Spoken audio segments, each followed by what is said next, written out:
Bonjour à tous, soyez les bienvenus dans l'entretien politique, votre rendez-vous Télé-Nantes et Ouest-France. Notre invité aujourd'hui, c'est Mathias Tavel. Bonjour. Bonsoir. Vous êtes député La France Insoumise de la 8e circonscription de Loire-Atlantique. Merci d'avoir accepté notre invitation. On va tout d'abord rappeler votre parcours en quelques dates. Vous avez 36 ans. Avant votre mandat, vous travailliez à la préfecture de la Sarthe comme fonctionnaire. En 2008, vous participez à la fondation du Parti de gauche avec Jean-Luc Mélenchon. Vous êtes ensuite son directeur adjoint de cabinet entre 2011 et 2017.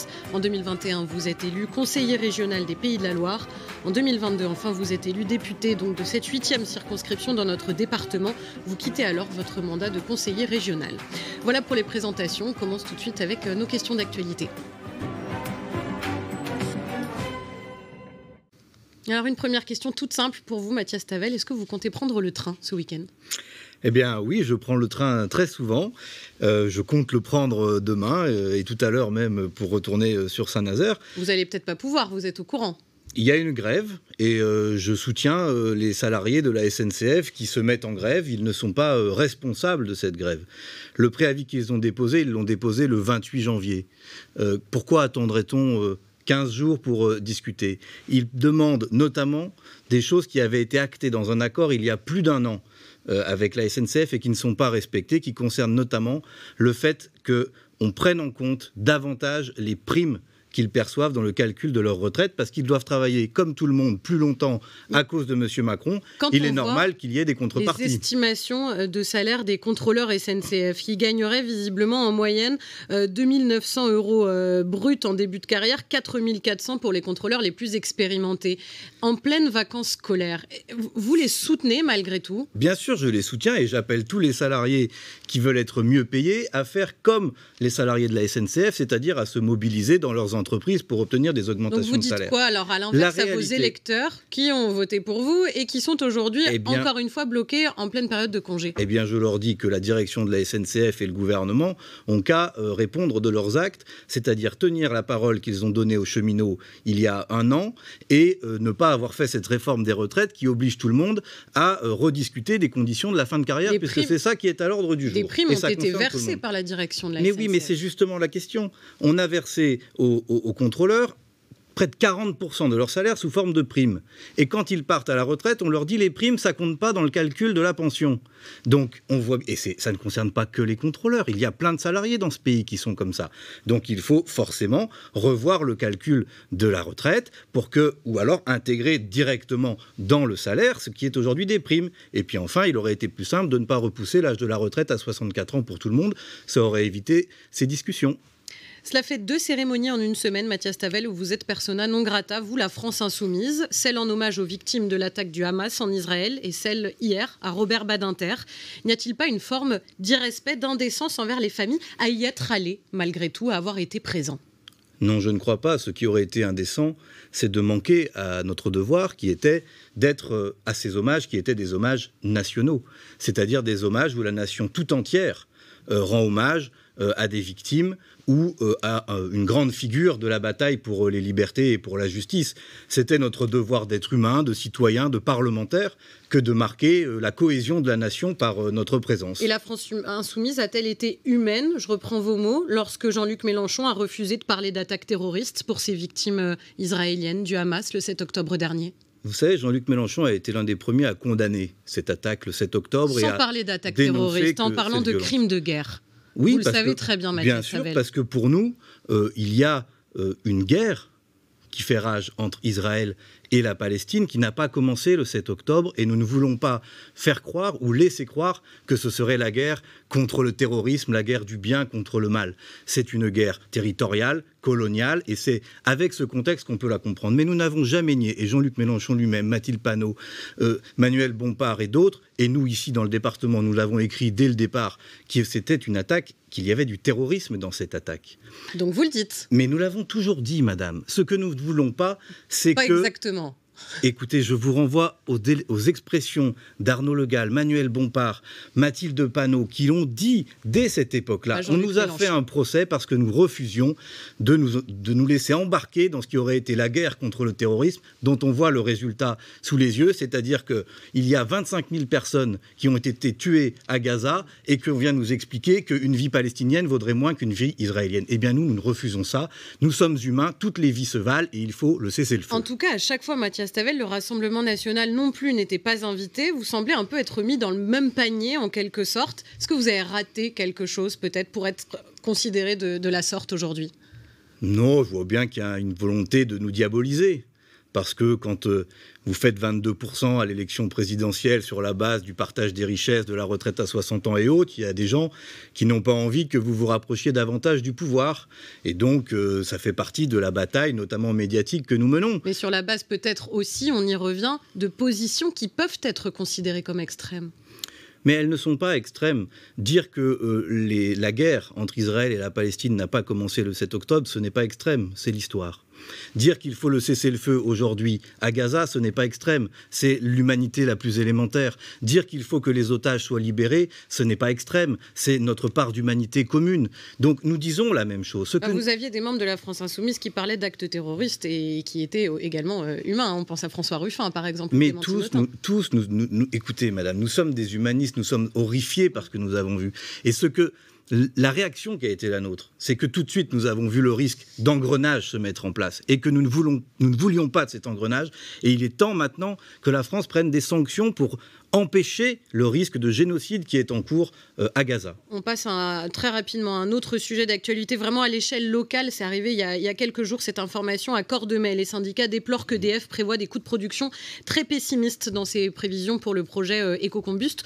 Comment comptez-vous vous engager sur ce sujet? On a entendu par exemple le sénateur Philippe Grosvalet.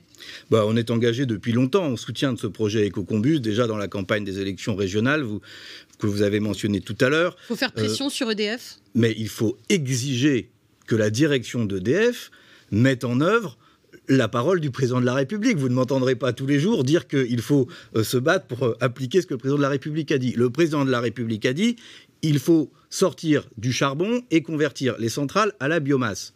On aurait pu commencer avant et il nous a fait prendre du retard. Le projet existe. C'est un projet qui a été porté notamment par la CGT d'EDF de Cordemais. Pourquoi la direction d'EDF fait-elle autre chose que ce qui a été annoncé par le président de la République? Ce n'est pas l'État qui est actionnaire à 100% d'EDF? Qu'est-ce qu'on attend pour leur demander d'obéir, tout simplement? Merci beaucoup Mathias Tavel. On passe tout de suite à notre seconde partie, le révélateur de Ouest France. On accueille tout de suite sur le plateau Thomas Heng. Bonjour. Bonsoir. Vous êtes le directeur départemental de Ouest France. Allez-y. Bonsoir, M. Tavel. Bonsoir. On va parler un peu de votre positionnement politique, si vous voulez bien. On vous voit très, j'allais dire, hyperactif sur les réseaux. J'ai regardé en quelques jours. Vous avez demandé à ce qu'on annule la dette d'énergie de l'hôpital de Saint-Nazaire, empêcher le rachat des abeilles, les bateaux de secours par un fonds de pension, recruter des postiers, forcer Yara à prendre un tournant écologique, subventionner les panneaux solaires français. Les protéger, pas forcément les subventionner, les protéger de la concurrence déloyale chinoise. Comment vous faites sans cabinet ministériel derrière vous pour avoir un avis sur tout? Déjà, j'ai une petite équipe qui est très performante et qui se donne beaucoup de mal. Et puis, c'est tout simplement un investissement de tous les jours. Mais en même temps, j'ai été élu pour ça. Peut-être qu'on s'était habitué à ce qu'il y ait un peu de ronron, mais nous, les députés insoumis, nous nous étions préparés à gouverner ce pays. Et donc, on désespère de le voir dans l'état dans lequel il est, et sur tous ces sujets-là, avoir un gouvernement qui laisse faire, qui laisse aller, alors que ce sont des enjeux de souveraineté souvent qui sont indispensables. Vous parlez de souveraineté, justement, c'est la question que j'allais vous poser. Sur tous les sujets que je viens de citer, est-ce que l'État peut tout? On a l'impression qu'à chaque fois, vous dites, c'est l'État. Il faut épurer la dette, protéger les panneaux. Comme si c'était la réponse à tout. Est-ce que l'État peut tout? En tout cas, déjà, le marché ne fonctionne pas. Sur la question du coût de l'énergie de l'hôpital de Saint-Nazaire, c'est une conséquence directe du fait qu'on a considéré que l'énergie devait être gérée par le marché. Du coup, les factures s'envolent. Donc, on pourrait revenir à ce qui fonctionnait, c'est-à-dire un système public où ce n'est pas le marché qui fixe le prix de l'électricité, premièrement. Deuxièmement, sur les abeilles, qui sont des remorqueurs de haute mer quand un navire a un problème en mer, si les armateurs français faisaient preuve du patriotisme dont ils se prévalent, ils pourraient eux aussi s'organiser pour que cette compagnie ne soit pas vendue comme ça à des fonds d'investissement. C'est pas forcément à l'État mais l'État ne peut pas accepter qu'on vende un moyen essentiel de la sécurité maritime à des gens dont le principal objectif est juste de faire du fric. Ça me paraît pas raisonnable. Ce qui est raisonnable, c'est le service public, c'est l'encadrement, c'est la régulation, c'est la planification, c'est pas le tout marché. Et comment on tord le bras de Yara, par exemple, et de ses engrais ? Eh bien, déjà, on leur dit très clairement, si vous voulez fermer le site de Montoire, nous ne vous laisserons pas le transformer en simple dépôt et vous ne garderez pas la concession que vous occupez sur le port de Saint-Nazaire, parce que si vous ne voulez plus produire ici, nous avons d'autres productions que nous pouvons installer à votre place. Ça, c'est le premier point. Le deuxième point, c'est plus global. C'est qu'il faut donner des droits nouveaux aux salariés dans la gestion de leurs entreprises pour qu'on ne se retrouve pas dans ces situations-là. Parce que les salariés de Yara, comme les riverains, ça fait un moment qu'ils disent qu'il y a un problème et qu'on ne sait pas où on va. Et que depuis des années, eh bien, ils ne sont pas écoutés, l'entreprise fait ce qu'elle veut et l'État a mis des amendes sans derrière se donner les moyens de contraindre vraiment. Donc c'est pas possible. Il faut que les salariés, l'État, les riverains aient plus de droits que les actionnaires qui n'ont pas tous les droits à avoir. Quelques mots quelques minutes même, sur vos relations avec vos partenaires de feu NUPES. Robin Salcroix, le patron des communistes dans le département, il dit on ne peut pas parler avec LFI, on ne peut plus parler avec eux. Est-ce que vous êtes trop radicaux ? Trop radicaux, je ne sais pas. Non, je pense que nous sommes fidèles, nous, à ce que les électeurs ont voulu la dernière fois. Ils ont voté pour élire 5 députés de la NUPES dans ce département. Nous y sommes fidèles. Nous avons voulu que la NUPES existe aux élections sénatoriales. Les socialistes et les écologistes nous l'ont refusé. Nous voulions qu'il y ait une liste de la NUPES aux élections européennes. Les socialistes, les écologistes, les communistes ont refusé. Nous restons fidèles à ce programme. Maintenant, je ne sais pas, que veulent-ils ? Pensent-ils qu'ils vont pouvoir, comme ça, gagner sans les insoumis, contre les insoumis ? Ça ne me paraît pas très sérieux. Mais ça veut dire quoi ? Ça veut dire que vous estimez aujourd'hui que vous n'avez pas de responsabilité dans la mort de la NUPES ? Écoutez, il y a des élections européennes qui arrivent le 9 juin. Nous avons proposé, nous, insoumis, que la tête de liste soit confiée aux écologistes. Qu'est-ce qu'on pouvait proposer de plus ? Nous avons une tête de liste probable, Manon Aubry, qui est quelqu'un de formidable, qui fait du bon travail. Nous étions prêts à ce qu'elle ne soit pas la première pour que d'autres se sentent plus à l'aise, parce qu'on nous reproche parfois je ne sais quelle volonté de tout diriger. Ils pouvaient prendre la place, ils n'en ont même pas voulu. Que veulent-ils ? Ils préfèrent faire des concours de nains de jardin que se battre pour la conquête du pouvoir et affronter le Rassemblement national. Pas moi. Est-ce que sur les questions européennes, vous êtes d'accord, tout simplement ? Est-ce que c'est même possible, une union ? Est-ce que vous êtes suffisamment d'accord ? Est-ce que c'est pas ça le problème ? Mais c'est un concours de nains de jardin. On a signé en 2022 un programme de la NUPES, toutes ces 4 forces, dans lequel il y a une partie sur l'Union européenne et la manière dont on l'aborderait. Elle a été discutée, je ne vais pas vous dire le contraire, mais à la fin, il y avait un accord. Nous y sommes fidèles, c'est cet accord-là que nous porterons dans l'élection. Pourquoi ils ont changé d'avis ? C'est à eux qu'il faut poser la question. Moi, je suis prêt à rouvrir la discussion demain matin. Je leur lance un appel. Revenez, on discute. Mais la question de prendre le pouvoir, vous l'avez dit vous-même là il y a quelques instants, on nous attribue cette volonté-là. Et peut-être un fond de vrai au bout d'un moment, Mathias Tavel. Ah, que nous voulions prendre le pouvoir dans le pays, oui, c'est une certitude. Non, par rapport à vos alliés de gauche. Mais écoutez, sans la NUPES, vous auriez eu à peu près 0 député écologiste, à peu près 0 député communiste et 0 député socialiste. Grâce à la NUPES, nous avons tous gagné. Tous. Et le pays avait enfin l'occasion d'avoir une alternative et à ne pas être enfermé dans un duel entre Macron et Le Pen. Pourquoi ne pas garder ce chemin qui était le plus rapide ? Puisqu'ils n'ont pas voulu, qu'est-ce que vous voulez ? Je leur dis, revenez, on discute. Ils ne veulent pas, nous avançons. Nous avançons et nous aurons une liste de l'Union populaire et nous referons ce travail jusqu'à gagner. Parce que moi, je refuse de considérer que le Rassemblement national a déjà gagné l'élection de la prochaine fois. C'est ce que j'allais vous dire. Qu'est-ce que vous répondez au peuple de gauche, dans sa diversité, qui lui s'inquiète de voir ces querelles d'appareils et ces bras de fer ou ces concours de nains, pour reprendre cette expression savoureuse. Vous leur dites quoi ? Parce qu'eux, ils s'inquiètent. Ils voient des sondages qui disent effectivement que le Rassemblement national va manifestement, encore une fois, remporter les élections européennes et peut-être l'élection présidentielle. Vous leur dites quoi ? Je leur dis la même chose à eux qu'à tous les Français. Occupez-vous-en. C'est votre pays. C'est notre pays. Et la victoire de Mme Le Pen serait un désastre social, écologique, démocratique, encore pire que l'état dans lequel M. Macron a déjà mis le pays. Donc, occupez-vous-en. Et vous avez l'occasion, par exemple, le 9 juin, de dire nous voulons Allez vers ceux qui veulent la retraite à 60 ans, la hausse du SMIC, la planification écologique, la 6ème République. Faites-le avec votre bulletin de vote. Est-ce qu'il y a un sujet, Jean-Luc Mélenchon, je crois deviner un peu votre réponse, parce que vous avez réagi très vertement quand Johanna Rolland a dit hier qu'elle travaillait en coulisses sur la construction d'une union pour l'élection présidentielle, et vous avez répondu sans Jean-Luc Mélenchon, qui fait figure d'épouvantail pour une partie de cette NUPES décédée, et vous avez dit c'est irresponsable. Lunaire et irresponsable. D'abord, c'est lunaire. Déjà, ça fait, alors 2012, il y avait un problème Mélenchon, 2017, il y avait un problème Mélenchon, 2022, il y avait un problème Mélenchon. Heureusement qu'il était là, parce que si on comptait sur Madame Hidalgo pour maintenir la gauche à flot, il n'y aurait plus rien du tout. Donc ça, je le dis à bon entendeur, salut.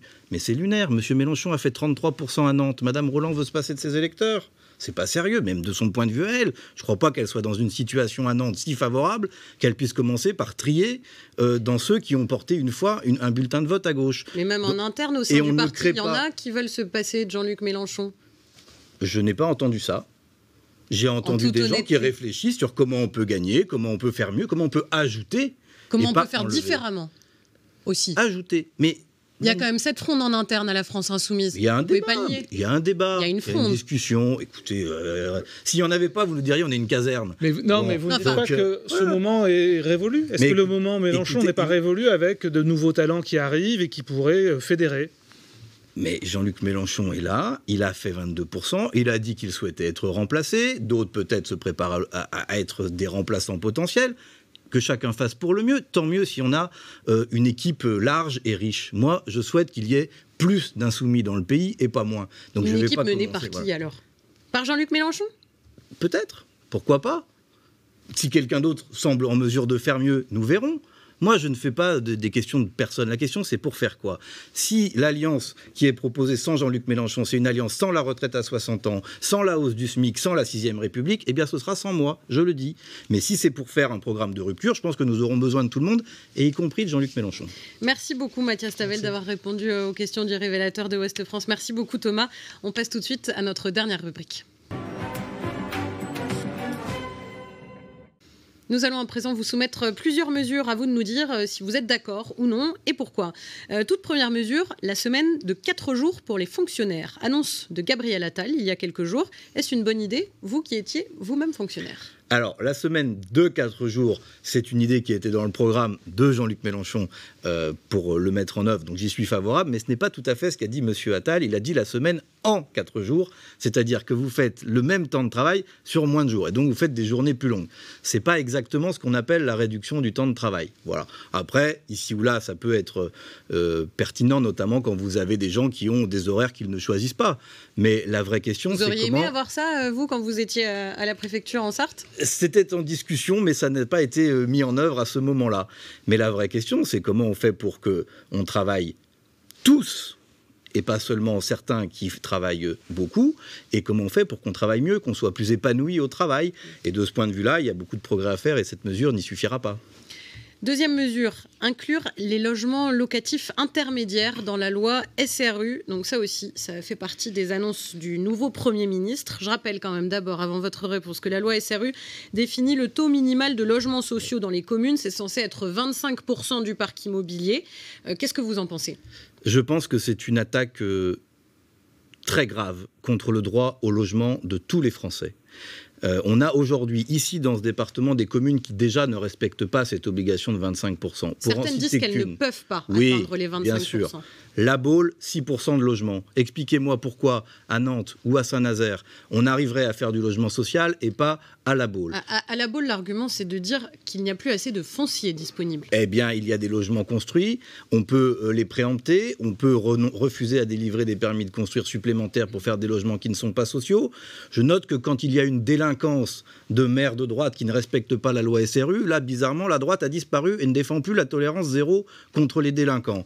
Eh bien, moi, je suis pour défendre la loi SRU, pour défendre le droit au logement social et pour défendre le droit au logement accessible pour tout le monde. Et rapidement, justement, sur cette question du logement, il faut aller les chercher avec les dents. C'est ce qu'a annoncé Gabriel Attal hier, tous les logements possibles. Nantes fait partie des territoires retenus pour construire des logements neufs, 1500 avec objectif 3 ans, avec en face de l'argent public et des simplifications administratives.